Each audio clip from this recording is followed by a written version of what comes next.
is it that gives your life a sense of meaning and purpose? Because once you find that, it puts you in your power place. See, if you know what your life work is, I encourage you to start working on it. If you can't do it all at one time, do just a little bit of it. And if you don't know what it is that you showed up to do, if you don't know why you're here, I encourage you to find out what your purpose is here. What is the meaning of your life? What will be different? Have you ever asked yourself that question? I've done that. I remember coming from a friend of mine's funeral, and I was reflecting on how much time I had left. And I went for a walk in a park thinking about this guy whose life was so promising. And I mean, he wasn't an old guy. He was quite young, in fact. And I thought about all of the things that he said he was going to do, and he never got a chance to do those things. And I started thinking about my own life and how much time I had left to do the things that I would like to do.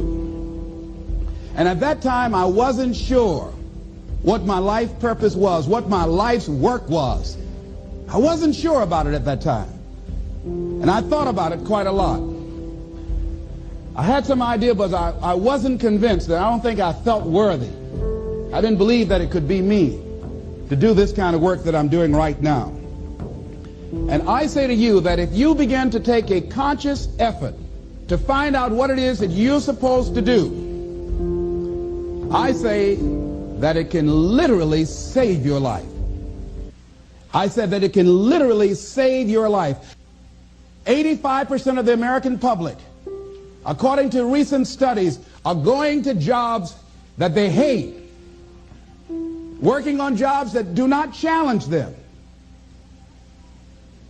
They get sick thinking about going. Because, see, when you go to a job and you already know how far you can go, you can already see that proverbial glass ceiling.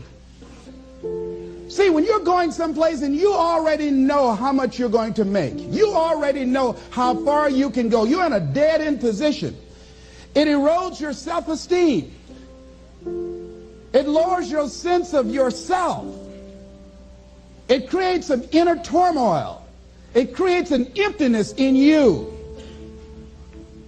So I say that your life is worth finding what it is that you're supposed to do.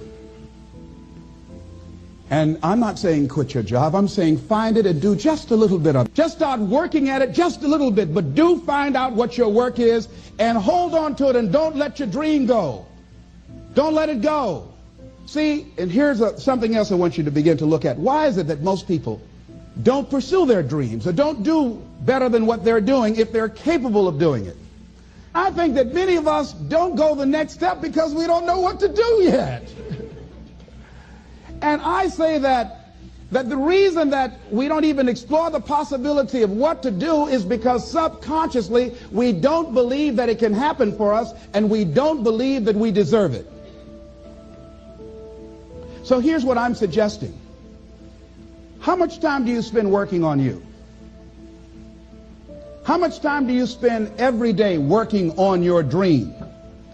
In the last 90 days, how many books have you read? In the last year, what new skill or knowledge have you acquired? What kind of investment have you made in you?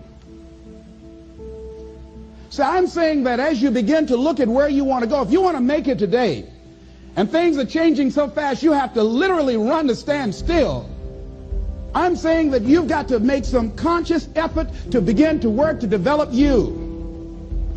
Here's something else. Most people are not living their dreams because of fear, ladies and gentlemen.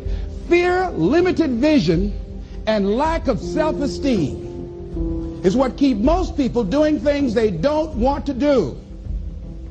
The same reason that people stay in relationships where they're abused or they're unhappy or it's unfulfilling, they can't see themselves beyond that relationship. They can't see themselves enjoying life without that person. They think that this is all that they can do. The same reason that people get stuck at a certain level in life, they can't see things being better for them. And they think that this is it and this is all they deserve. This is all they've ever seen. It's been passed on to them. And they think that this is it for them. Oh no.